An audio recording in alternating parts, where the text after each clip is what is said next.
What's up, Crash It Nation? It's Jonathan Wood. Thank you all for tuning in to another episode of the Crashed It podcast. It's been a busy last couple weeks.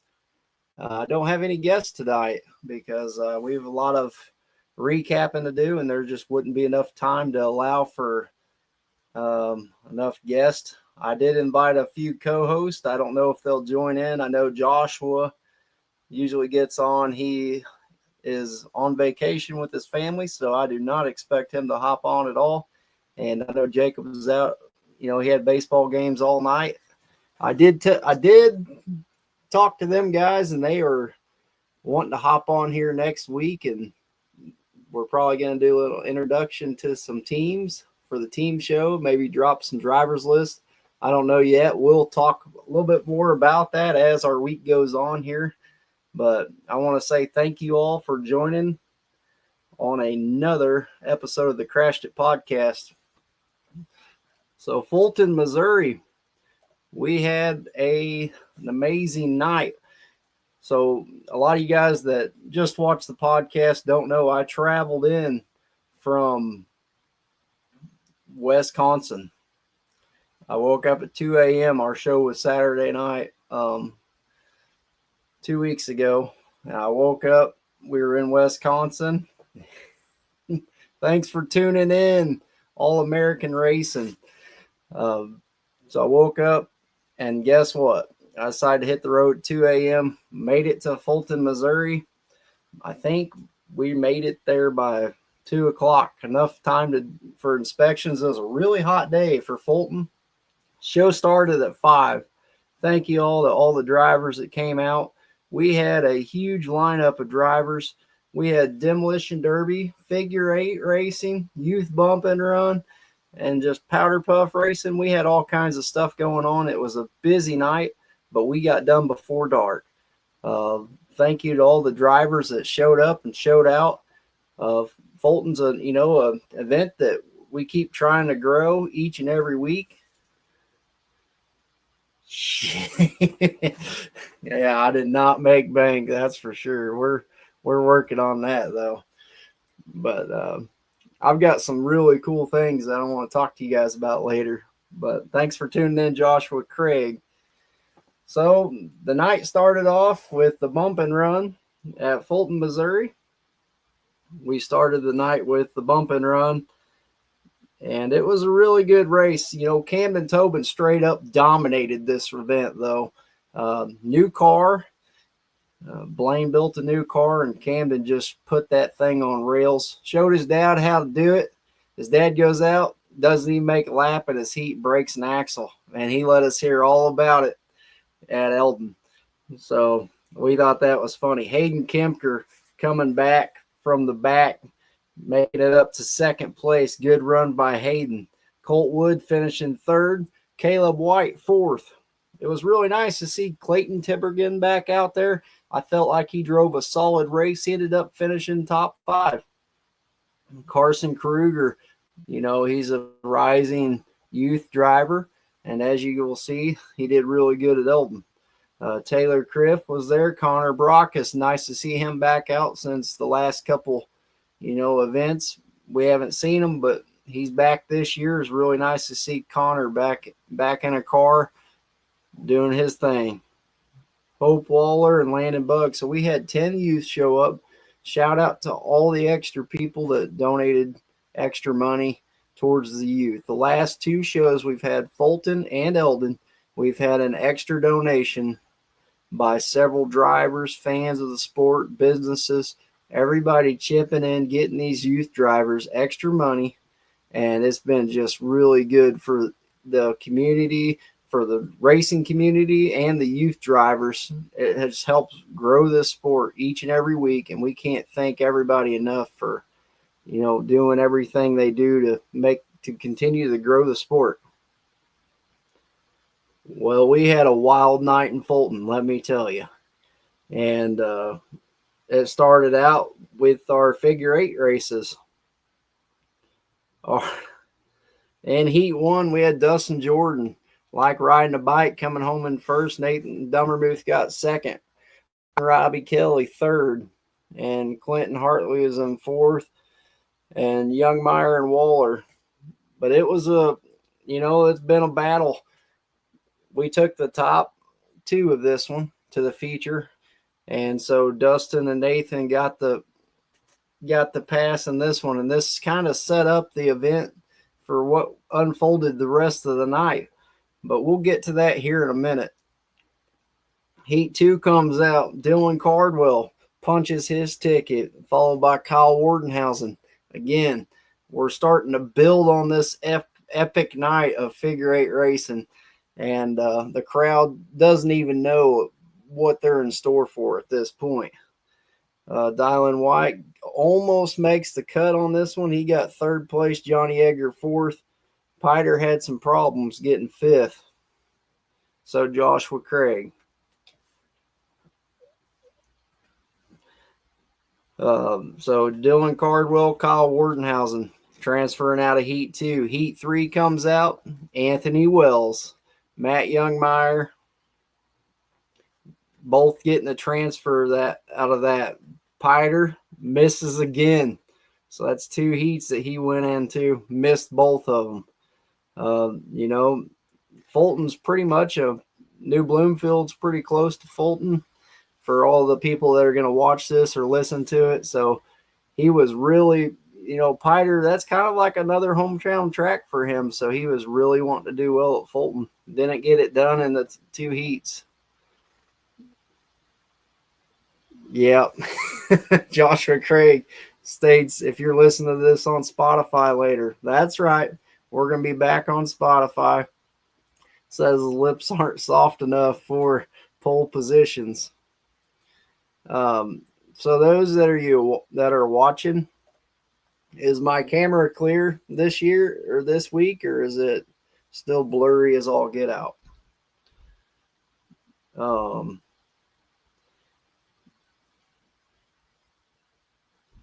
Heat 4, Dylan Chilton bringing home the win. Dylan White getting second. Dawson Gump put on a heck of a race. Just thank you, Power Gaming. I'm glad that it's not too bad. We've been having problems with this webcam, and I might switch over to a different camera to make it a little more clear on my end. Better make sure. Okay, no one's jumped on yet. None of my elected co-hosts this week have jumped on. It might be too late for everybody. Oh, what's up, Josh? Ran a good race here. But Dylan Chilton, Dylan White coming home 1 and 2 in Heat 4. Dawson Gump, John Summers barely missing the cut on this one. Zach Kennard, it was good to see him back out there. Did pretty good. Had some mechanical issues, finished fifth. Heat 5 come out. Landon Dow drove the wheels off that thing. That IMR number 75 looked so fast. No one was going to touch him. It was him and Johnny Edgar carrying the torch that whole heat. Josh Womack right there. He had a good run going for him. He got third place, just missing the cutoff. The IMR took that heat. Rockin' Robbie got fourth. It's important to say right now, in that heat, Rockin' Robbie ran a 12.374, and the fastest lap was a 12.312. So he was really close to getting the fastest lap, but we're going to take note of that because in the, this year, Lucky Sevens promotion has did something really special for all the drivers, and Rockin' Robbie, oh yeah. That's a great nickname given to him by the Cardwell bunch. They told me to start calling him that, and I love it. So we're going to keep rolling with that. He even put it on his car. But, at the beginning of the season, they said, we're going to do lucky dogs. Well, Robbie Kelly, I believe this night I've slept since then, but I'm pretty sure he gets the lucky dog at Fulton. Gatlin Folks, Heat 6, bringing home the win. This is the youth drivers that we've seen come up through the youth class, dominating the youth field. And these guys are transitioning so well to the, for their first year, they're already making features. We're going to get them guys on there. We're going to get Hunter and Gatlin on here.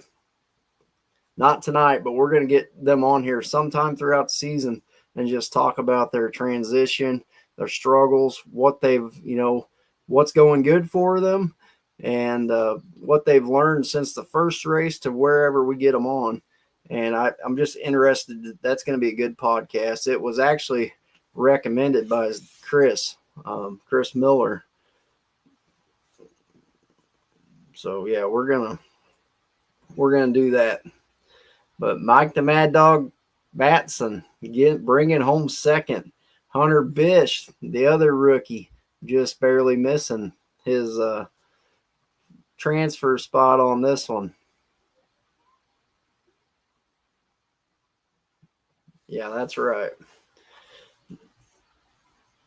And Josh Powers in this heat was running second for a long time. Was it the tie rod or the whole wheel? I'm not sure if that was this one, but Tyrod left the chat for sure. Rhett Kiesling had a solid run in fourth. Charlie Burns had some problems, and so did, I don't even know if Chilton ran his other car because he already made the A, and Kyle Wardenhausen made the A as well. So, all right, that sets up our B mains for Fulton, Missouri. It's still really hot outside. But before we got to the B mains, we had some demolition derby. We started off with, I believe it was the compact welds, but John Petrosky, Justin Bockham, Brady Smith, come down to them three. Justin and John, they put it on Brady pretty good. Brady was a good sport about it. He had Logan Adams there with him. Logan's car wasn't running the best. He kind of got pushed up there. But it was good to see the Ferguson bunch out there in the compacts. I felt like they all had a pretty good show in the mod compacts at Fulton. John Petrosky, the MMO boys, both were laying it down out there. I mean, they made it really fun to watch. I made a couple reels about it. Probably could make more, but it's been a busy time, and Eldon was coming. So I didn't get much sleep on Saturday at all. So Sunday, after I got done working, came home, slept. That's why I haven't had a podcast. And then I had to get everything ready for Eldon. So, but compact welds, they put on a show. It came to Brady. It was 2-on-1. He was a really good sport about it. He ended up breaking off, getting third. And then it came down to Justin Bockham, John Petrosky. Justin Bockham just ran out of car. John wins it. Justin Bockham is your mad dog, though, for your mod compacts. He put on a show. He had 3 full track shots. He got my vote as well.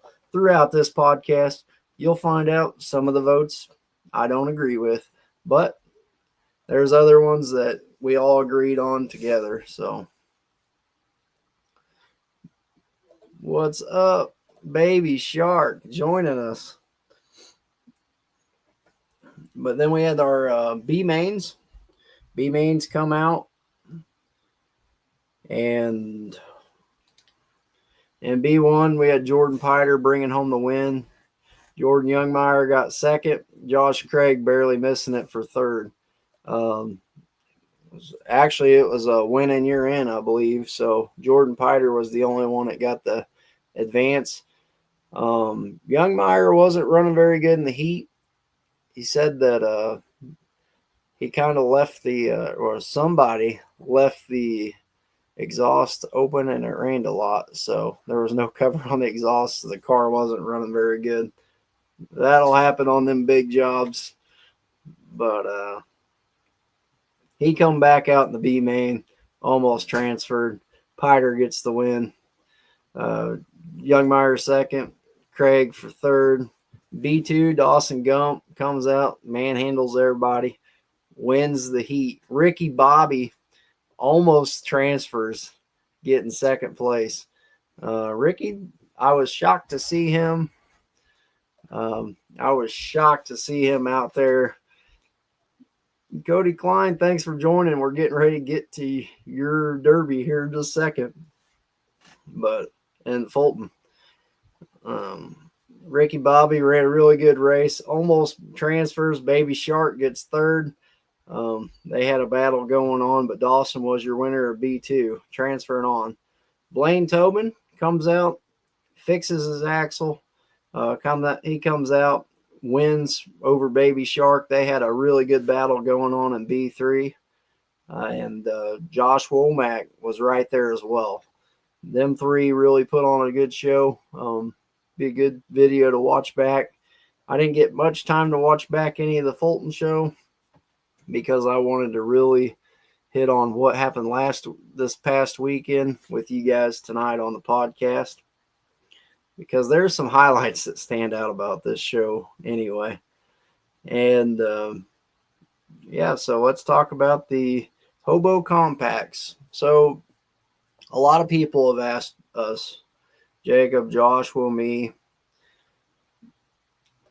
Yeah, I know. Robbie said, Ricky Bobby and the B, watch out. Yeah, so he's going to make an A if he keeps coming to these B mains.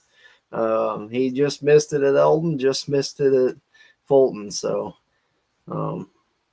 he's getting better and better, and I think he's gonna learn the more B's he runs. The track looks like the track suits his car a little better in the B mains anyway.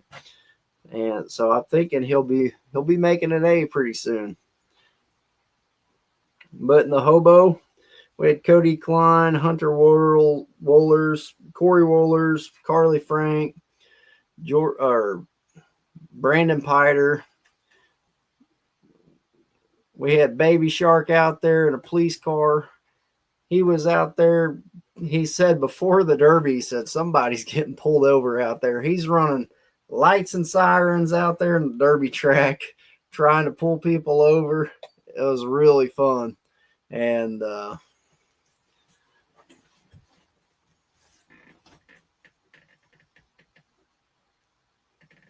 man, that stinks. Yeah, he is old. But in that Derby, Cody Klein, to me, he was the tough luck. We had a tough luck award. They gave it to someone else. To me, tough luck's going out in a Derby and something shorting out on your car or something and not even being able to compete, really. I don't know what happened to Cody. I haven't had a chance, but him and Hunter Bish, both were out there. They both got out pretty early in the Demolition Derby for the Hobo. A bunch of you guys have asked us why we haven't had Gut and Goes. Well, they have the MWFA class at a lot of the, there's quite a bit of them on the website. And if you look at last year's Gut and Go rules to this year's Hobo rules, the drivers just get a little bit more. And it's not a crazy amount. It's just a very limited weld build. It's easy build, but it gives them drivers the chance to drive it a little harder, send it across the track a little harder, and not break everything. And try to get more than one run out of a Demolition Derby car because the prices of cars are up. So, throttle body. Oh, that sucks. Well, we hope to see you back out there sometime, Cody. But to me, that was the hard luck award. It would have been to you. I don't remember who they gave it to, but Derbies of the Show Me State did donate money to like $150 to someone that had tough luck out there. But it came down to Corey Wohlers. Wohlers, yeah. He's a veteran Derby driver. He brought home the win. Carly Frank got second. Hunter Wohlers third. Brandon Piter, the Mad Dog, and the Over Mad Dog for the show. He put on a show out there, and there was a few shots he had lined up, and I wanted to take a second to talk about it because there's something in Demolition Derby. So Brandon's smokes one of the guys. He smokes him in the Derby. I can't remember the guy's name. He was driving the 5-speed. He's probably gonna look at this and go, "Holy crap!" We sit there and talk for 20 minutes after the Derby. You can't even remember a guy's name. I'm not really good with names at all, but he was the guy driving the 5-speed that Brandon. So Brandon comes across track. I made a reel of it. Smokes him. He literally loops around. He has Carly Frank lined up. He's flying across the track. There was no red flag or nothing. Carly waves him off.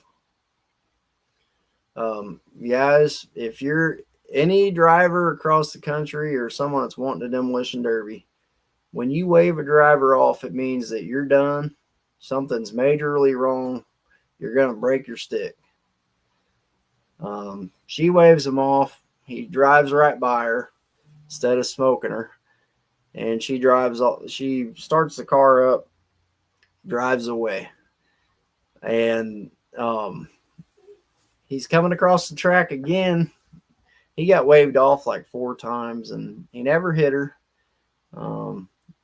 He said to me after the Derby, he said, if that was, an older man or something like that, I would have, that second or third time, I'd have laid him out.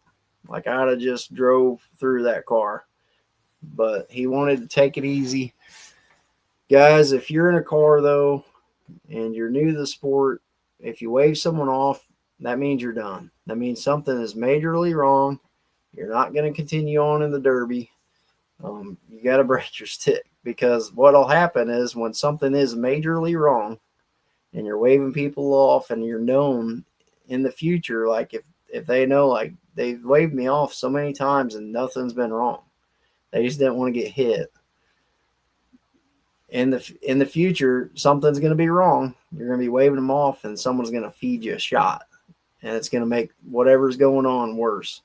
So in the future, we just ask if you wave someone off, break your stick. I'm building an ice cream van for the Derby. Awesome. Baby Shark's always building crazy builds. He was a little outnumbered out there on the track, but he gave it his all, and he did a really good job. Awesome. Cody Klein said he's not giving up. He's coming back. He'll be back. So,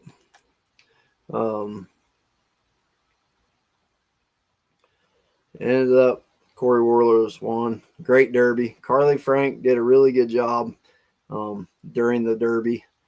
That's just the only thing that I've seen, that concerned me as a past driver, someone that's trying to push, safety and all that.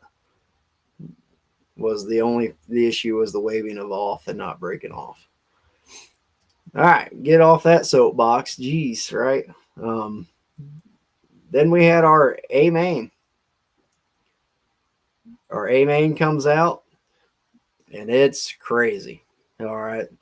Fulton A main, Anthony Wells, Dustin Jordan, Kyle Wardenhausen, Dylan White, Dylan Chilton. Cardwell, Piter, Dummermuth, all them guys are fighting. Beginning of the race, not the Derby. Beginning of the race, we got a battle between it's Cardwell and it's Chilton, neck and neck for the lead. They kind of broke away. Second or third lap, Cardwell blows a tire on Chilton. He kind of got hit into him. There was a lot of people. The track, I don't know if it was tighter out there or what. There was a lot of contact going on. That was one of the roughest A main figure eights I've seen in a long time. The crowd, they probably loved every bit of it. But as you got these drivers, they were just so hungry. Everybody is trying to win the race on the first 3 laps, it looked like to me. and there was a lot of junk made. A lot of shots in the center happened. Um, before the race, my brother Jacob tells everybody we're not going to have a derby out there.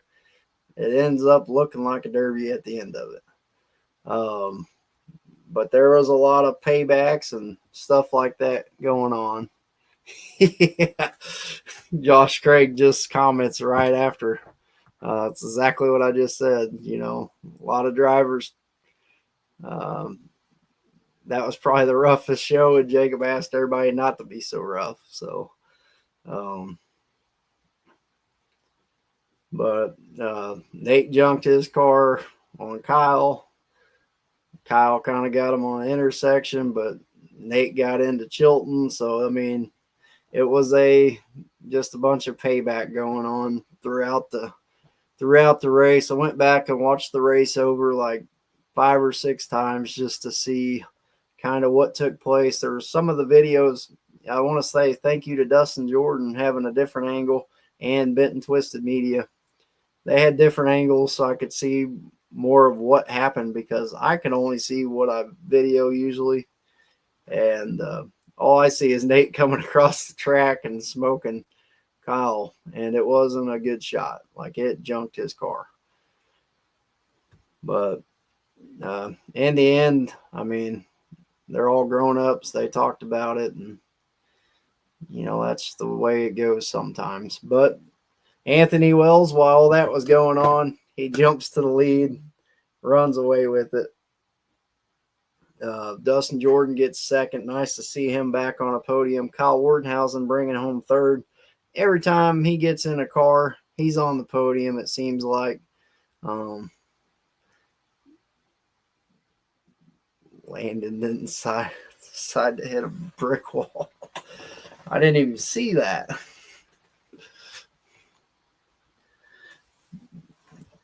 Are you the brick wall? But no.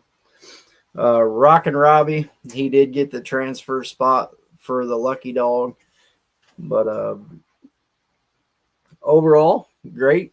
It was a great race.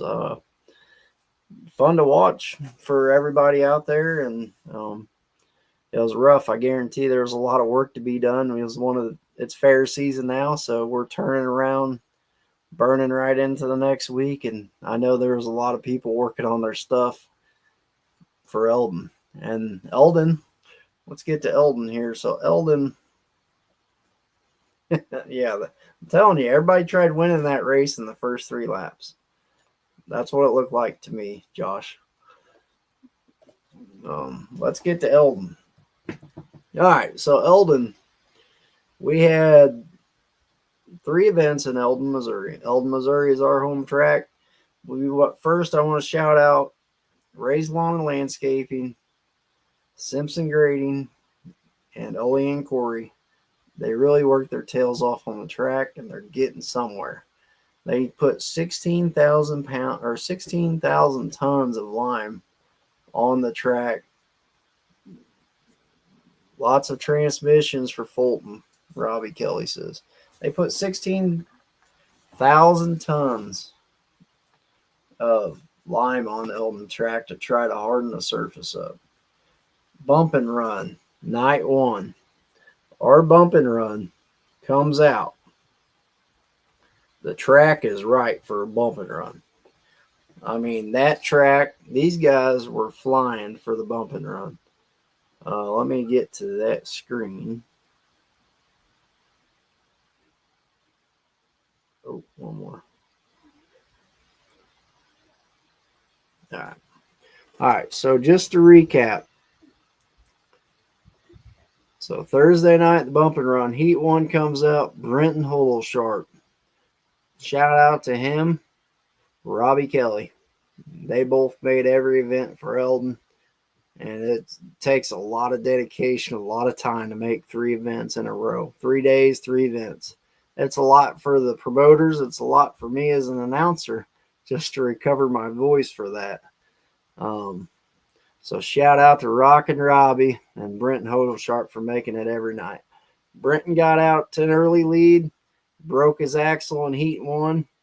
Jordan Youngmeyer, he leaves on 5 in the first heat. I stood 5, and he takes off. So Joshua looks over at me and says, "Hey, dude, you got to change up the countdown because these guys are leaving on 5." So I said, "You know what? I'll just say go on the next one. I ain't even going to count nothing."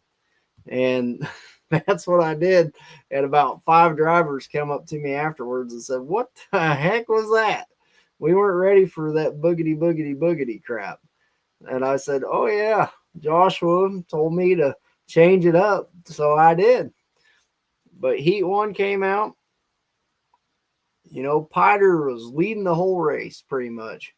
He passed Brenton after Brenton broke. Piter takes the lead. Here comes Corey Burton. He's trying to reel him in. So in the first heat, Jordan Piter, Corey Burton gets second. Or Jordan Piter is winning. He blows the tire. Corey Burton wins. And Piter got second. And Dylan White, he's out there in heat 1 in a van. And Dylan Bronner, he brought a car. It was nice to see him back out there. And what's up, Ernest? Thank you for joining us. He was out there in a car, and he was having all kinds of problems before the event with it running, and it's just continued throughout the heat. Dylan put on a heck of a race last year, fought Nick Long to the last corner, and I thought, when he showed up, I said, Bronner's going to be, another one to beat tonight. But, man, our figure 8 drivers, they showed up and showed out in the bump and run. Heat 2, John Waller. Excuse me for a second. Heat 2, John Waller jumps out to an early lead. Brenton's running his other car. James Brake making his debut in whatever he was driving for his bump and run debut. Every time James would pass me, he'd stare at me, and then I'd see him go around the corner. He'd be looking at Jacob halfway down straightaway, so I'm glad no one wrecked in front of him because he would have smoked you guys. He was watching the officials real close as he was making his laps. It was good to see him make it to the track, though. He's been really excited about running a bump and run. So James, he did all right. Jared Snurge, he was running a really good race. It looked like his car wasn't running 100% the way he wanted it to. But, overall, it was a really good race. For Heat 2, ended up Brenton won. John Waller got second. And then Heat 3 comes out. It featured some rookies, Eldon guys. And it was really good to see Hans Anderson and Beth Anderson back out there. Hans's car wasn't running 100%, but he did pretty good. It was just good to see him back out there. He's always in good spirits. Corey Burton brought home the win. And, yeah, it's just good to see them out there. I don't remember who took second. For some reason, I didn't put it on my little cheat sheet here. But in Heat 4, this is where the night, to me, started getting real interesting. The track's starting to come in. We're starting to get action on the track. And Heat 4 comes out. James Fisher looks blazing fast. Him and Ricky Bobby. Ricky Bobby's running first place for the first 5 laps in a car without he don't even have a bumper on this thing. This car's bouncing around the track the whole time, and he's just giving her all she's got. And he hits a bump coming out of the corner, and it just sends him. I thought he was going to smoke the wall about 35 mile an hour, but it gets Ricky all loose, and here comes Fisher. Fisher passes him. Ricky Bobby gets second. So we're all, when he's pulling off the track, if you weren't there when we got there, Ricky Bobby's sitting there. He's always the first one to the track. You know, hey, you guys got my heat race wrong at Fulton results. He wanted to talk to Joshua. so he's pulling off the track, and I swear I see Jacob tell him he got third. Andy tells him he got third. Chris tells Ricky Bobby he got third. They were just screwing with him. He really got second. Well, he pulls in the pits. He jumps out of the car. He comes up to me. Hey, I got second. And I said, yeah, I know. You made the A. Great job, Ricky. But he was so fired up because he thought they were giving him third again when he really got second. So, after, later on in the evening, he watched the video back from the week before, and he realized the results were actually correct from Fulton. He just thought he did better than that. But Ricky got all fired up after his heat. But he made the A, and he was going to win it. He told me, this circle stuff, it's like NASCAR, and I'm going to dominate. That's what he told me. So it was fun. Another highlight of Heat 4, Beth Anderson, she's running an S10 pickup truck. She's going around a corner, and there's a guy from Eldon, rookie driver from Eldon, one of the Skurlock towing cars, and she rolls over, and they kind of forced that issue, but it was a scary moment for everybody because when she rolled that truck over, the roof of that truck just collapsed on her. And she was all right, though. She just said she was pinned in there. So they rolled the truck back over and got her out of there. And it was just a scary moment, but she was all right. Of course, Corey Burton is Snapchatting me. Wonder why.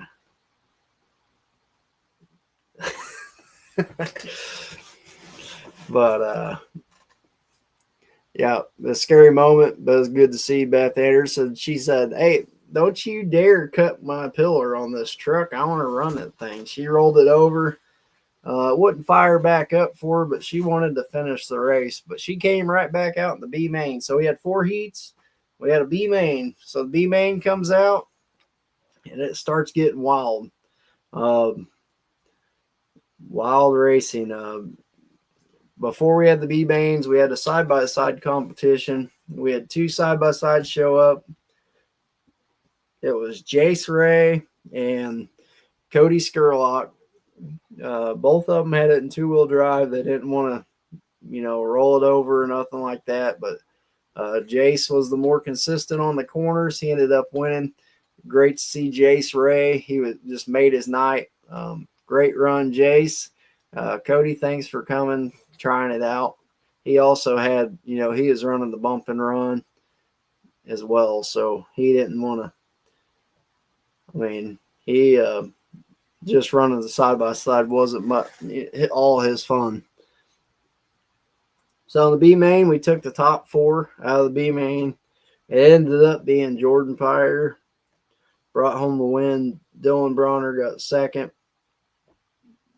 Dylan White got third, and Dustin Thompson got fourth. So that was your 4 that made it on. Cody Skurlock was, he was running first or second most of the B main, and he comes around one of the tires and he clips it, smokes an axle or something, where his car couldn't continue, but he'd have been up there.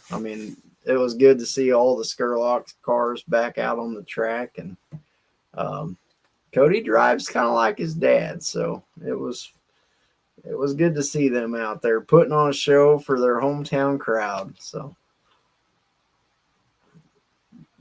we had the after the B main, we had a stock figure 8 race. Jordan Youngmeyer was winning the stock figure 8 race for a long time. The race was really good. for a lot of people, and then it wasn't at the same time because so Youngmire's winning.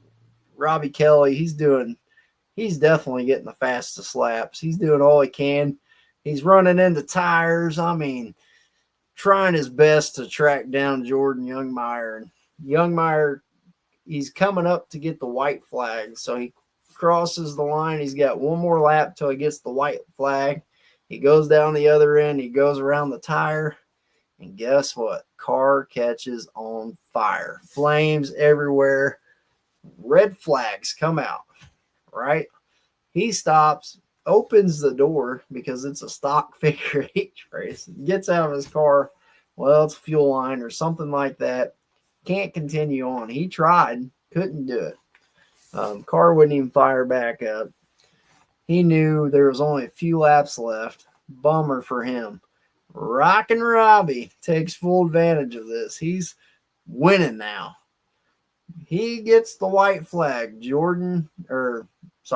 Youngmire's running second, pretty close to Robbie Kelly. I mean, they're running really good, close 1 and 2. Well, from what I heard, Kurt Turpin said that Robbie kind of got into him. He didn't know it was the last lap, but Robbie comes up next to Kurt, coming to the checkered flag. All he's got to do is go around the tire one more time. Kurt gets in the way. He does not. I mean, he just slows down and makes sure Robbie don't make that last corner. I mean, he just takes it straight off the track. I mean, he's going straight to the wall down here on this end with Robbie Kelly. Robbie throws it in reverse, tries to get around him. Kurt's in the way. Here comes Matt right underneath him. Matt Youngmire wins. The assist to Kurt Turpin. Rockin' Robbie gets second place. Still really good race for him. Great job, Rockin' Robbie. I knew it was coming. But great race. You're definitely the most fun to watch. Most entertaining award would have went to you for sure if we had one. And that, I mean, you were hitting all kinds of stuff out there. But yeah, he got third or second. Where is it?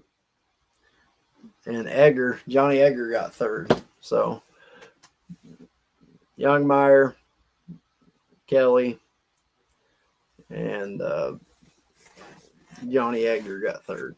So that was your top 3 in your stock figure 8. It's great to see all them stock cars out there. You know, brings us back to the roots every time we see one of those. And it seems like, I don't know what it is about them stock figure 8s, but they always get wild.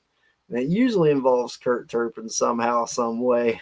Last year, Jeff City, it was all around Kurt, and here it is at Eldon. Kurt's in the middle of something again. So, yeah, I don't know. So, A-Main Bump and Run comes out. Probably one of the best races I've seen between 2 drivers showcasing their skills in a long time. I mean, Jordan Piter and James Fisher have been driving a long time, and their seat time was on full display during the bump and run.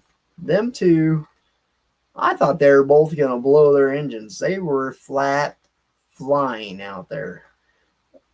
Robbie Kelly, he's up in the bleachers standing up. I mean, he's loving every second of it. You look out in the crowd, everybody's loving it. It comes down. I mean, these guys are neck and neck. Though, I mean, they're side by side. They're in and out. It was awesome because Piter had the faster car. He slips up, Dylan White, roadblock completely. He roadblocks this thing. That's a good question. I'm working on stickers, actually, Ernest, and I will get back to you on that. I'm going to highlight that comment. I'll get back to you I might just send you one whenever I get some made. How about that? But yeah, Dylan White, roadblock, gets in the way of Piter. Fisher sees it. He slides right underneath them, passes them both. And here comes Piter. Fisher, I mean, he's carrying so much momentum. His rear end of his car hits the wall that I'm over there announcing on. I guess it'd be on the back stretch if you were talking circle track. He hits the wall, and I mean, it kind of upset the car a little bit and got it going back towards the wall, and he had to get out of it a little bit. Piter takes full advantage. They're neck and neck. Piter wins it. I mean, just go watch the video. It was really good. Yeah, Dylan White pulling blocker, but it wasn't enough. The radio communication wasn't the best there, but you guys could work on that for the next one at Versailles. Jay's paid me.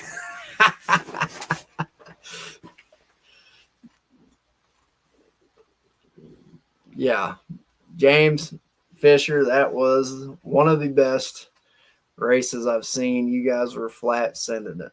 Thank you for putting on a show. I understand, Brian. I feel that. I miss being out there too. The whole time I was watching that race, I was thinking, man, I don't even think I could give anything to, like, I don't think I could even give these guys any competition because they were flat getting with it. But awesome race. There was all kinds of craziness that happened throughout that A main, but it was a battle. That was the highlight of the event, though. John Waller, Corey Burton had a hell of a battle going on.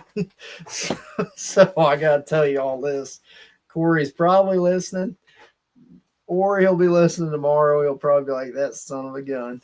But so John Waller edges out Burton, but he was kind of beating on him every lap. And, you know, I come up, John Waller comes up to me after the race. He goes, man, I had to go down there and talk to all them guys because I was just out there having fun, and I was kind of rough on some of them drivers. And he goes, I went down to Corey. And so those that you don't know, John Waller is the guy I had on earlier in the year. He runs Team Jesus Derby, Team Jesus Derby something Team Jesus racing or something like that on Facebook. He does strippings for people, strips cars out and stuff like that. Well, he was out there having a fun time, and he was kind of getting into some people pretty good, especially Corey.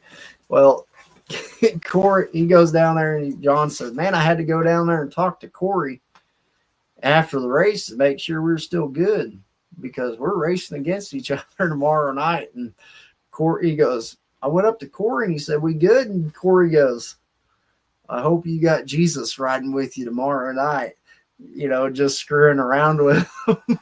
And he said, I thought he was serious. But Corey told him he's just messing around. But it was funny. I mean, that was hilarious. I thought he was screwing with me at first, like John Waller was. Then Corey comes up and says, yeah, I told him that. I told him he better watch out. So I just thought I'd let you in on that. It was hilarious. But the bump and run, I loved it. It was fun to watch. Thank you all for coming out. High speed action. So we got some rain on Friday at Eldon. We got quite a bit of rain overnight. They didn't really mess with the track much because they didn't want to mess it up too bad. Well, the track had a lot of moisture in it when the figure eight came out. The bump and run, the youth bump and run was Friday night. The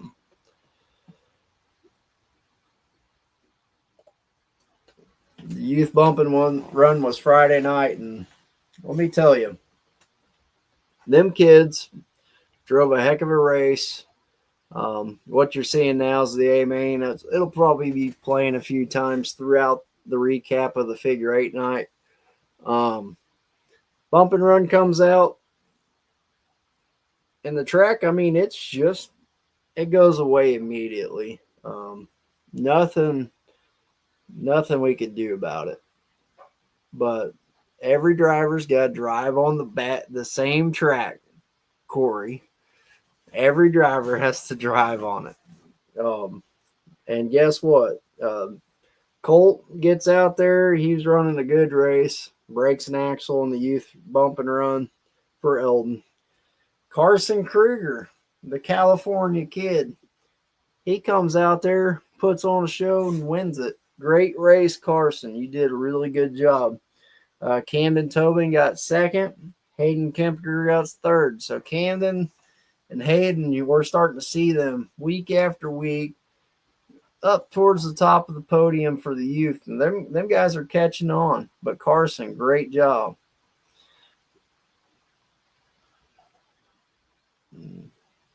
Okay, more bump and runs. Maybe a point series. No, this is Eldon crazy. We can look. There's been a lot of people saying they really like those bump and runs, so that's something to keep in mind. Dirty 30. But Carson Kruger gets third or wins the bump and run. Great showing by the kids. They were putting on a show. Lots of chaos going on in Eldon on Friday night. They started off for us. Let's see here. How was I going to do this? So our heats come out for Eldon, and the track's going away race after race. So we're seeing a common denominator here throughout the night. And the big takeaway from Eldon Friday night was the adjustments and the highlighting of just how great each and every driver that runs this series really is. A lot of these guys have had a lot of seat time and a lot of experience driving. And when they got there Friday night, the first thing they probably noticed is every other event we've had one tire to go around. This event, they had two tires that were right beside each other per corner. Just the reason they did that is to make it a little wider corner, maybe to prevent the cars from every last few years, every corner Eldon's been holing out pretty bad. So they brought the extra tire to make the corners a little wider to try to prevent the holes, from being there and being so severe. But we fought the track all night. It was holing out. Race after race, each one of these cars, they're coming. If you go back and watch the videos on YouTube, each one of these cars, they're flying across the arena. The Eldon track's pretty big. They're flying across the arena, and when they get to the holes, I mean, they're ramping down into the holes. And me and Joshua and Jacob, we're all sitting there watching this, and we're going, man, this is dangerous. Like, this is a dangerous situation. Like, somebody's going to roll over. I don't know how these parts are holding up. Like, the suspension components, these guys are hitting these holes at 30 mile an hour, just jumping down into them. The whole back end, back end of the car that's going in on the inside of the corner is coming completely off the ground. Like, they are close to rolling. Cars are parking on people's hoods because they're just driving underneath them while they're in the air still. And we're like, somebody's going to roll over. Somebody's going to get hurt. So in the B mains, they decided to spread as you can see in the video that's up there, they decided that it was best if we kind of put a space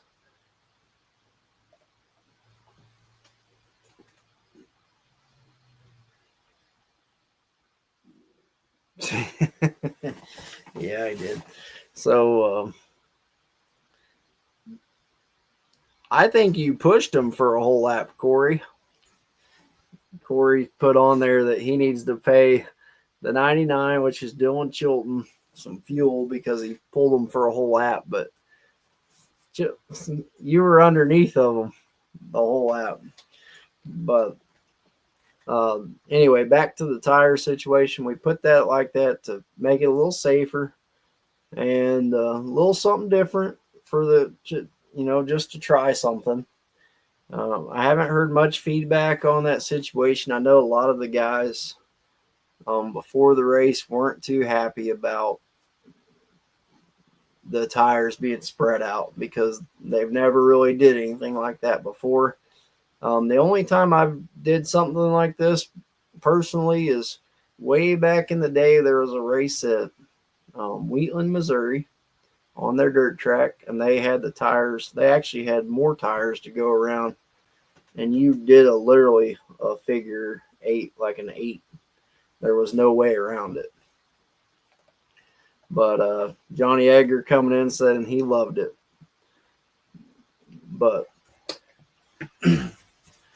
overall, here's my take on this race.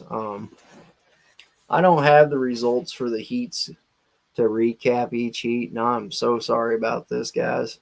But I will talk about the feature.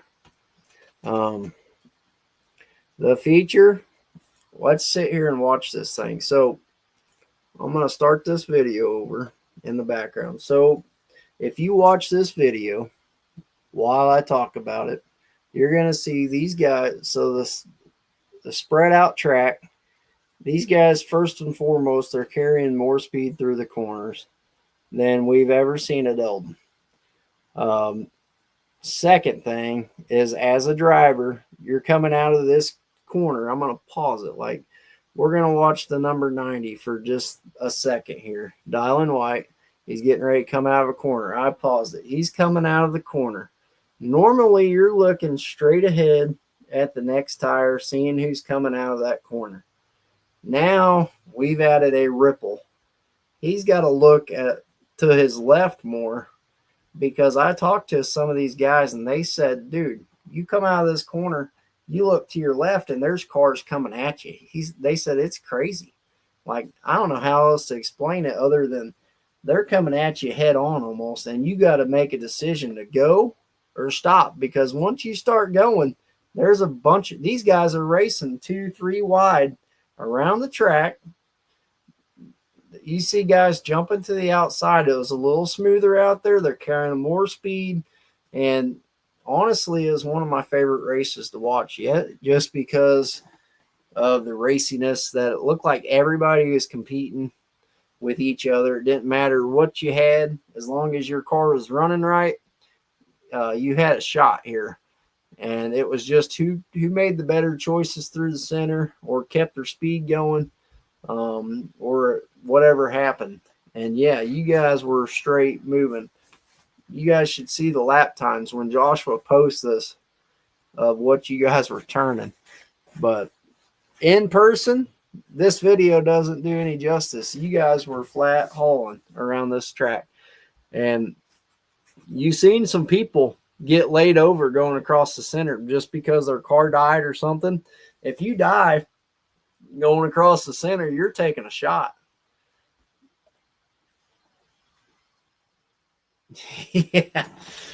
Yeah, and that's what I heard from several drivers, Dylan, is I thought we were going to see whose cars were stronger, who was built the best, because it felt like they were playing chicken several times throughout the night.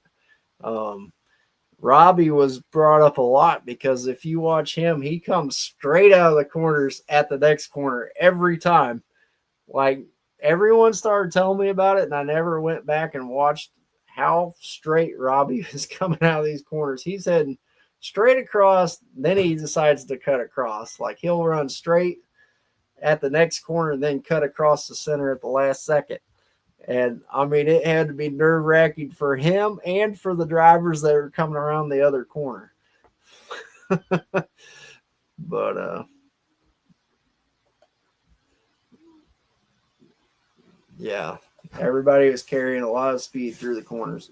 So overall, I thought it was something different, and I know the boys are not going to do it every race, but this is something that they may do again at Eldon. Um, I'm sure they'll talk to every driver because they are a drivers first organization, and they care about the people that are putting on the show.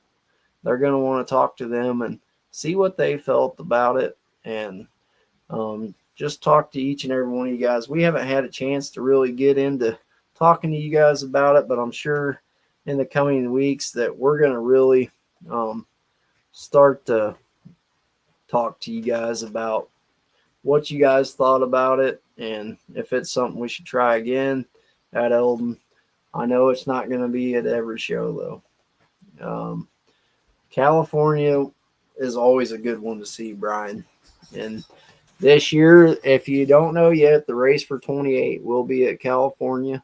That facility just it's nothing against Russellville. It just puts that facility fits the show better for 28 cars on the track. It's a bigger track, and we have an overhead view of what's going on throughout everybody. So yeah, race for 28, it's coming. It'll be here before we know it. I mean, we're right in the middle of fair season now. We got Morgan County coming up in 2 weeks, and I guess a week and a half now. So um, it'll be, I guess it's 2 weeks. Yeah, we got to get through the 4th and then the week after. So I guess it's a week and a half. Holy crap. But Morgan County is the next figure eight. Powder Puff came out, and Angie Burton won again. She made a post on Facebook that she's just unbeatable. We had 2 rollovers throughout the night. Hunter Bish, this is his 4th show running with the adults. He's put it on its top twice. That kid just loves going upside down. I bet he rides probably 10 roller coasters a year. That kid just loves being upside down.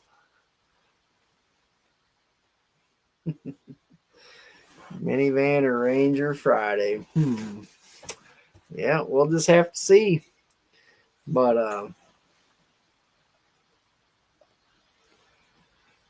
yeah, next time you might watch out for tires. If you want to take advice for watching out for tires, you can talk to the IMR crew. They'll tell you all about the problems that happen with tires and how to avoid the tires. So reach out to them, Hunter, and they'll set you straight. But it was a great show for the figure eight guys. I mean, thank you each and every one of you for, sometimes the track isn't the best, but you guys are the best drivers. You guys showed up, put on a show with what you had, pushed your equipment to the limit, and Hunter gets the reward for flips and stuff. Yeah, for sure. He'll be doing more, I'm sure. That kid loves going upside down. But thanks for showing up, showing out, guys, because every one of you guys, and Lexus Ferguson put it on the top in the powder puff. That was new. Them tires were jumping out and getting people. Another thing, I don't know if you guys seen the reel that I made of Baby Shark's car, but rear end delete happened in the A probably, and it transitioned over to the powder puff. Just crazy. I mean, she was dragging that Carly Frank was dragging the whole back end of that car around the track for several laps. So I had to get a video of that.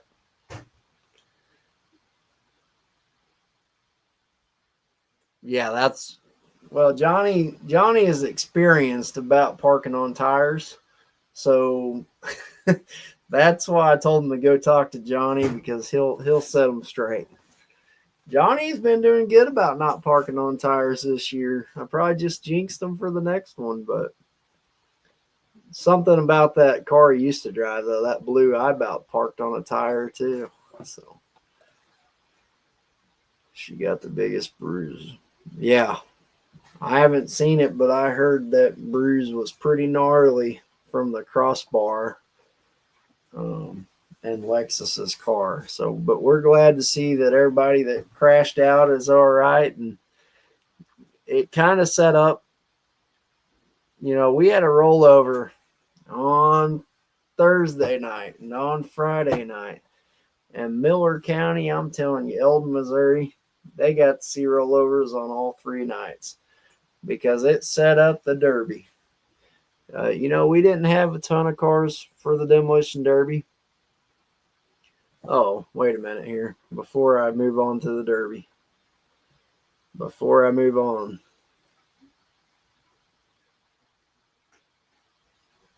Where is it? So, before I move on, Cardwell won the figure 8 feature. Tobin got second. He looked really fast in his new car. Starting to settle into that ride. Looked really comfortable. Fisher got third. He's having a heck of a week. He got second in the bump and run. Gets third in the figure 8. Eldon did good to him. Brought home 2 checks, 2 trophies. Kyle Wardenhausen got 4th place. Kyle's on a roll. That's 2 podiums in a row. Cardwell did not win the last race at Fulton, but he got second. Or he did not win, but he's won again, so he's going to try to make it the run for 2. He told me not to say that, but since he did, I'm going to go ahead and say it. Cardwell did win at Eldon, and he's going to try for a second at Versailles. But you guys, you're putting on some awesome races, and the competition's top notch. I'm looking forward to Versailles. I don't have any predictions on Versailles, but for the figure 8 yet. But next week I will. Keep me to that. But before we get on to Versailles, let's talk about the Demolition Derby. I will talk about the big cars, but not yet. So Saturday, I had to work Saturday morning. I'm coming back into town about, I don't know, noon, and I told everybody it's going to rain. It rains every year for the Miller County Derby, and it's going to rain today. Well, I come through town about 12 p.m. Let's back before that. On the way out to work, Henry Ray sends me a Snapchat. This Derby track is minted in, and it's going to be the best track that them gut and goes or hobo cars have ever had.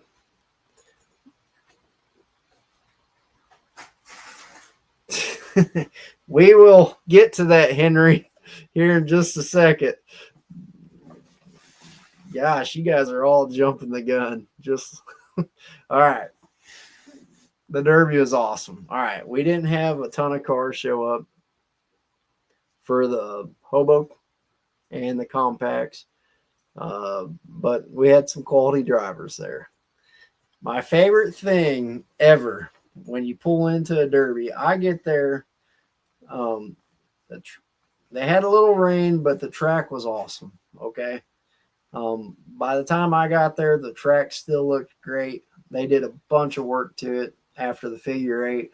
They stayed late, got it all mounted, all mended back in.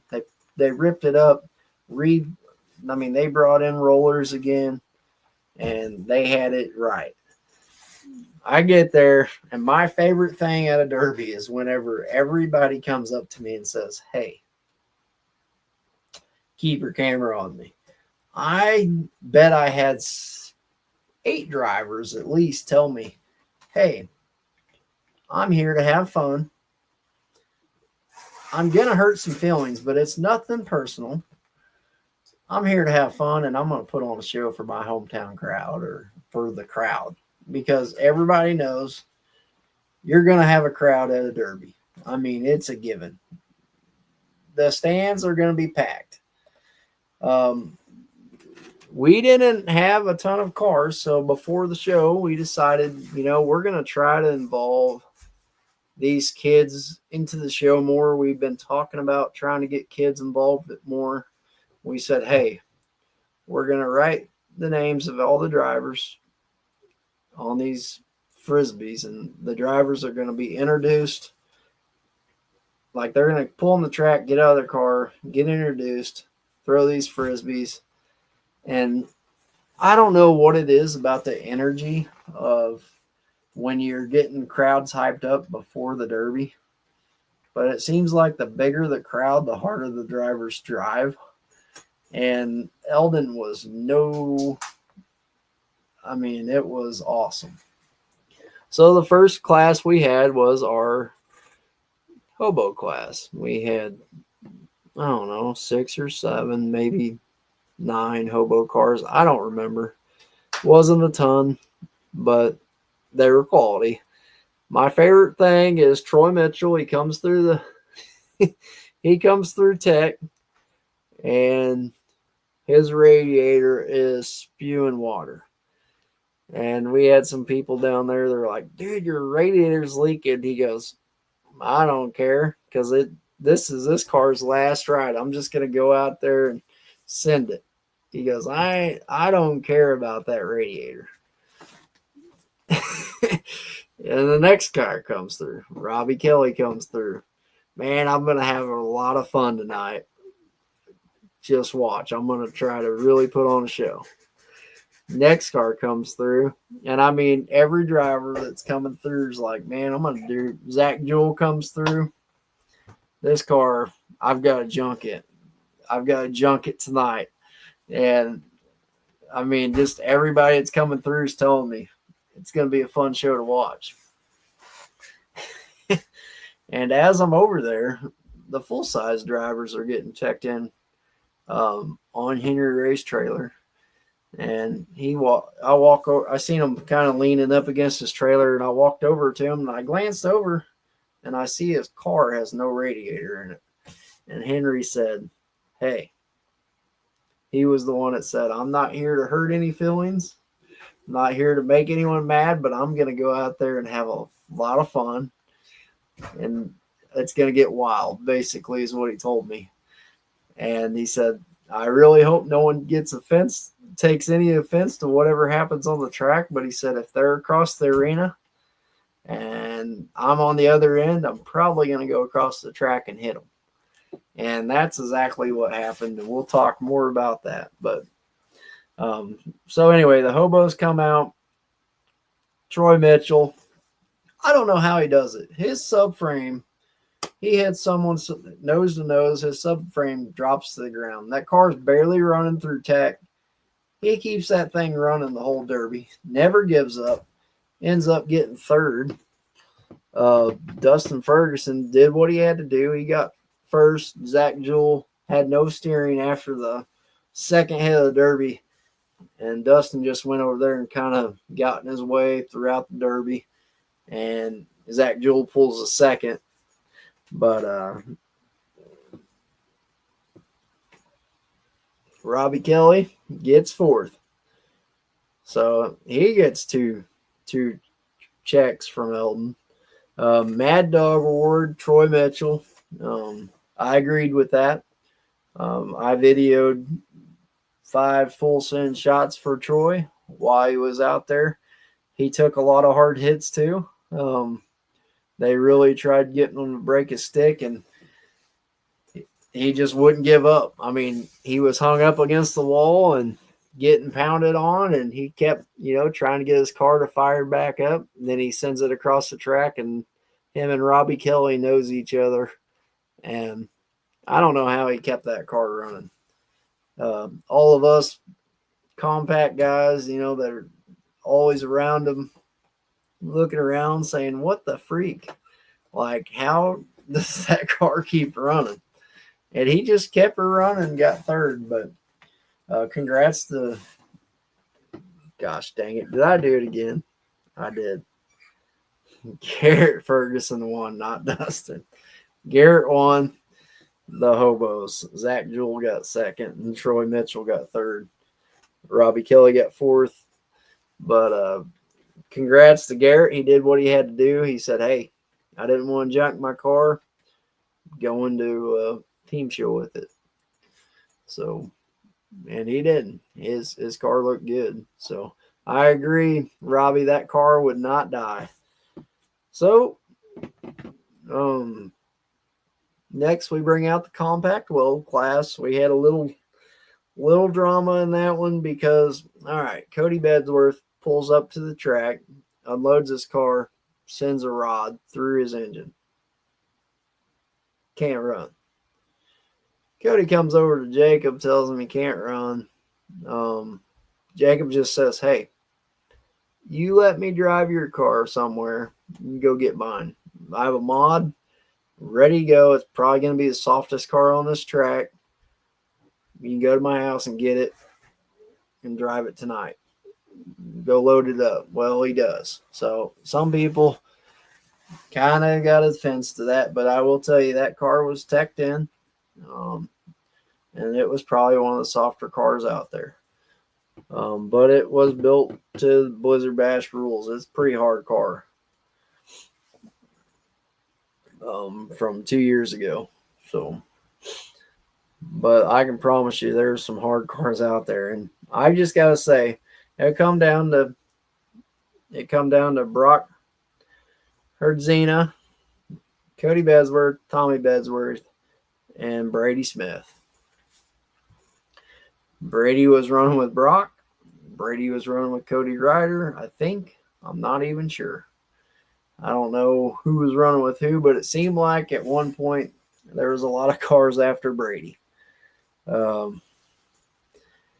Brady and so Tommy Bedsworth and Cody Bedsworth, they're brothers.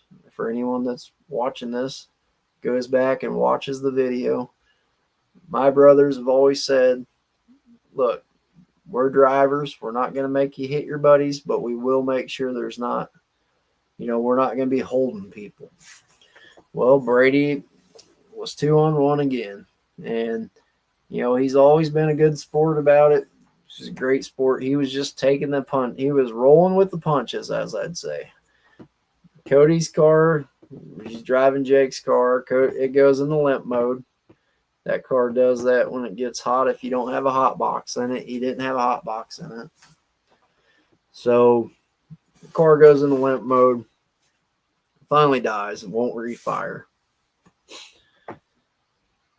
Tommy is laying hits on Brady time after time again, but Brady's car just won't quit. And Tommy's kind of nosing up. And then at the end of the Derby, Brady's experienced driver, pushes him all the way across the track into the corner, and he kind of gets into some loose dirt, and he's spinning over there, and that's enough for Brady to win. Brady put on a show by not braking. He was taking a beating, but he stuck with it, never gave up, never gives up, pays off. I've seen it over and over again where the odds are stacked against Derby drivers, and that never giving up pays off. It's you see it time and time again. Sometimes it doesn't pay off, but there's a lot of times that in my memories of derbies that I've been to on the national level, on the fair level, where you got a driver that's outnumbered, just out there wheeling it, never giving up, taking a beating, keeps on going, ends up winning the thing. And this was another example of that. Congrats, Brady Smith. Great run to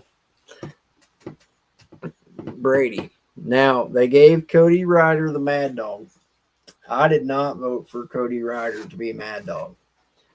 And honestly, I thought Tommy Bedsworth was the deserving recipient of the Mad Dog, but Lucky Sevens has always been a by vote thing. Every official and me get to vote on who we think the Mad Dog is, and they voted for Cody Ryder. There was a few votes it was between Cody and was between Cody and Tommy, but he got outvoted. But I felt like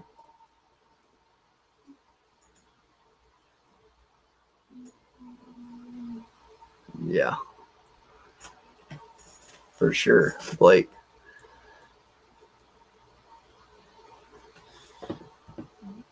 But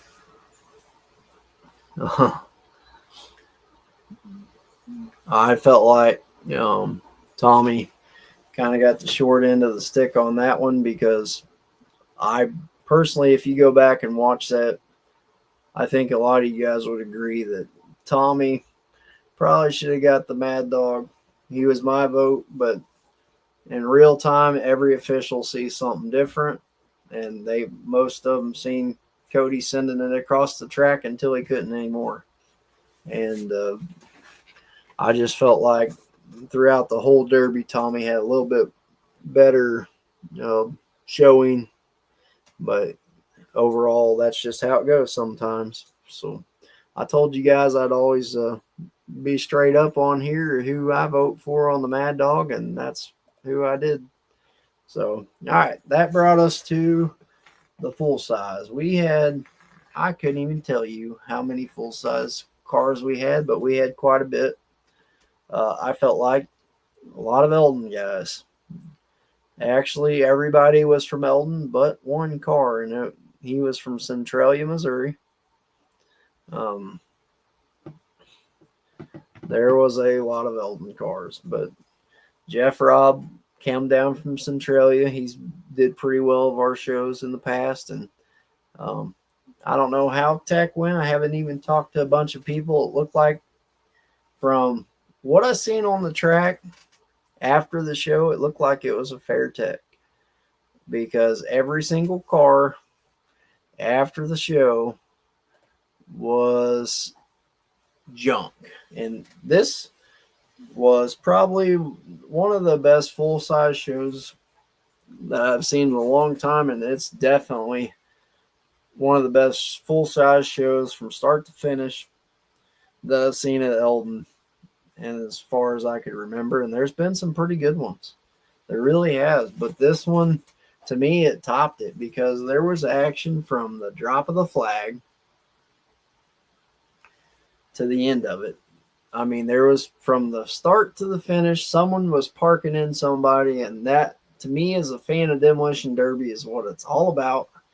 And I thank each and every person for going out there and putting on a show. But all right, let's talk about the full size. I've got it up on the screen. Henry Ray, from the rip, told me he's going to send it. Guess what I do? I'm going to watch Henry Ray, because anybody that knows Henry Ray, when he says he's going to do something, he's a man of his word. And when he tells you he's going to send it, the guy's nickname is Mad Dog for a reason. He's going to go out there and go end to end. He told me, Hayden better pick a car, because if she don't, I'm going to pick one first. Well, guess what? You'll see him back up right off the bat. He backs up. He's searching for cars, and right now he's going to go into Mad Dog mode. Mad Dog Henry mode's about to happen. But there's action all over the track. We had Brenton Hodelsharp, another Eldon guy, Steve Porter, Kenny the Reaper Slavens, Justin Quincy, Hayden. Hayden was out there. I mean, there's just, and right here. So Henry sends it in right across the track, 23H, Dallas Hardy. Bends his wheel over. Eldon guy. Who cares, right? Everybody that does Demolition Derby signs up, knows they're going out there to get hit. I think everybody knows that there's nothing personal about full send. I made a reel of this hit right here. Henry Ray rolls over Brenton. I love all the views that everybody gives. I love all the support that each and every one of you guys give the Crashed It page. We have millions of people every month tune in to watch reels, and I love it. I love the support. But the internet you got to remember, people, if you're a driver that drives in these events, you got to remember half of these people that get on here, they either don't know what demolition derby is, they're interested in it, they love seeing destruction, and love to write comments. There's comments that won the internet for each day. I would send a Snapchat to Henry and say, "This is my favorite comment of the day." And I literally put, like, these people just love to comment on anything, and I love it. I love it, but you can't really pay too much attention to some of it because some people put, like, this is personal. There was nothing personal about Henry backing this thing up and sending it. He's putting on a show for all the people in Eldon, Missouri. Eldon's his hometown. He came to put on a show. No radiator. You know what's going to happen. He sent it. But Henry told me, man, I really hope, you know, that people, that Brenton's knows I wasn't trying to, you know, hurt him or take him out or anything like that. He said, I really hope, thanks, William. He said, I really hope that he don't take any offense to me putting on a show. I got to tell you, I went over there to check on Brenton right after he rolled over. First thing he said, he looked at his arm. He said, yeah, I think I'm good. Like, I feel fine. He said, when are you posting that video? He was ready for the reel. He asked me when I'm posting the reel before anybody. And then his dad comes up to me right after the full-size derby and said, you get that video? Did you get that? He wanted the reel, you know.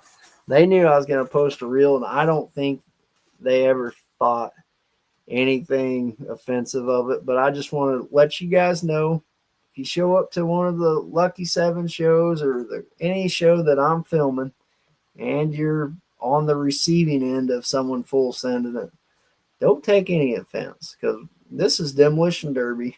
Everybody goes out there to get hit or to put on hits.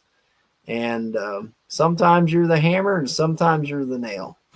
And if you do demolition derby long enough, you'll be on both ends of those many times. But, I mean, it was a great derby. Right there is a really good shot. I don't know who was driving that black 23 car, but they did a really good job. They'll be on some reels too. But Jeff Robb's in the 7. He was the one that never gave up 2. He's the only guy from Centralia, and he ran that thing down to second place. He about won the Derby. Another guy that doesn't give up, always there. You know, he's in good spirits about the show, and he was taking it on. And he had a couple people gunning for him throughout the Derby pretty much the whole time. He was the out-of-towner, but he showed up and showed out.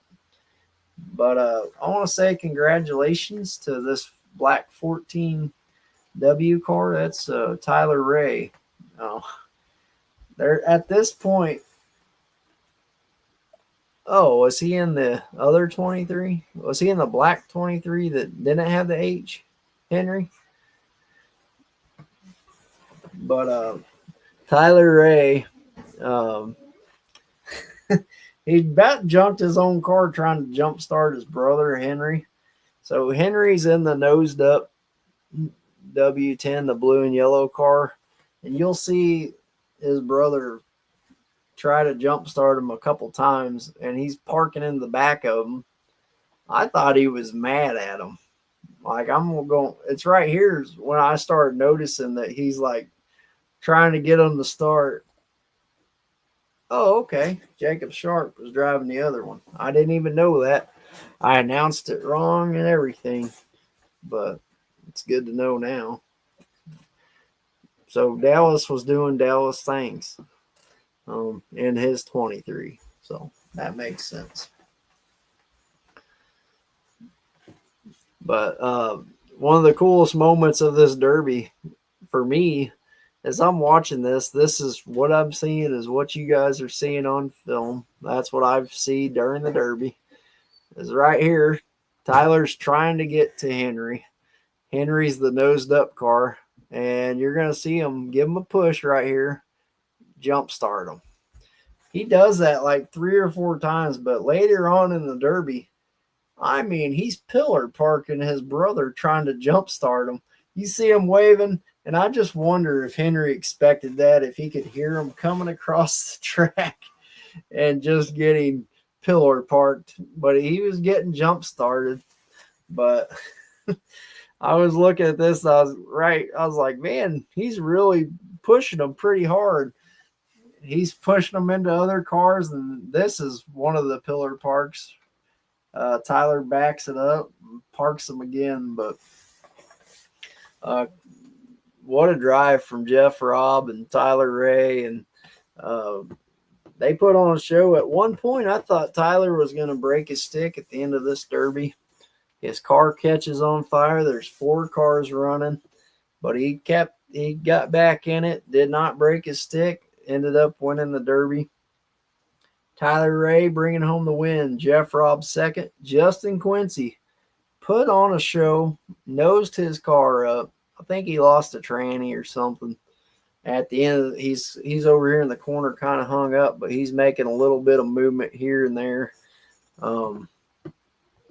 Justin Quincy, I didn't even get a chance to tell him, but Justin, if you listen to this or watch this back, great run. You put on a show, and I mean, every one of these guys, you see them moving across the track. Every hit is what Demolition Derby should be. You're trying to take out your competition with kill shots. I mean, every hit, you seen Tyler just go across the track right there. 45s. I mean, all of them they're 45ing, they're hitting hard. They're on the gas all the way across the track. And to me, this is what Demolition Derby should be. Like when you go to watch a Derby, this is how it should look. Drivers going out there to try to put on a show for the crowd and try to win at the same time and take out their competitors, and with brutal shots. If you ran in the Eldon full-size Derby, from Crashed It and from everybody that you see in the stands out there, thank you for sending it, because you guys made it worth watching. You guys made the show for Saturday night. Without that, it would have been an all right show, but you guys made it a great one. And I'm just saying it how it is, because that full-size heat was awesome. But we're getting ready for our next Derby, I believe, is the Columbia Team Show. So we're going to start rolling out more information about that. We've got enough teams for everything. That's the great thing about it. Jeff Robb, I don't know how you kept that car going as long as you did. As you've seen it, if you're looking at his front end, his driver's side was 2 feet.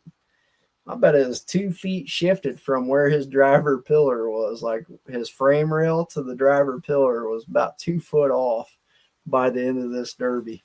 So his car's junk, but he drove it down. He about won the thing. Are you almost done? Yep, we're almost done. Go get your gloves on. But kids are rowdy around here at summer times, but we're getting ready to talk about all that on the next one. And we're going to start looking at Versailles, get some guests on here and recap and just talk about how their season and stuff's going. I'll get a new guest list out. I know a lot of people are asking me who's my next guest, but fair season's so busy, I don't want to put a huge schedule out there and then let someone down. Or I got to make sure there's time to repair the kid's car too, because she's getting ready to go through her stretch of races that she's going to try to win some and probably tear up her car some. So I got to make sure I can get her back to the next one. But everybody, thank you for tuning in to another episode of the Crashed It podcast. We'll be back. I'm going to shoot for Sunday night for the next episode. I'm going to try my best for Sunday night. a lot of you guys, like I said at the beginning of the season, the awards that I've got coming for the drivers that are showing up, I just submitted my next phase of the order to the custom builder or whatever this is. And I'm just going to say I can't wait to give back to the Derby world for making all these reels and making all these shows great. And just keep on keeping on, because I don't want to spoil the surprises that I've got coming out, but just keep showing up and keep putting on shows because they're coming. And thank you all. The Mad Dog in the full-size class was Henry Ray. At the beginning of the video, that was his son doing the Mad Dog face and his Mad Dog face, and he was really excited to do that, and I thought it was really cool. So see the family all run out there and look at all the wrecked up cars. But thanks all for coming out to Eldon and Fulton. I appreciate each and every one of you drivers for continuing to show out each and every show. And I'll see you guys around. Once again, thank you for coming, and thanks for tuning in and supporting the Crashed It podcast and all my videos on YouTube. And continue subscribing, sharing that stuff. It helps me get to the next show and give back to the drivers. So I really appreciate you guys. Thanks for tuning in to another episode of the Crashed It podcast. Go out there and send it and bend it.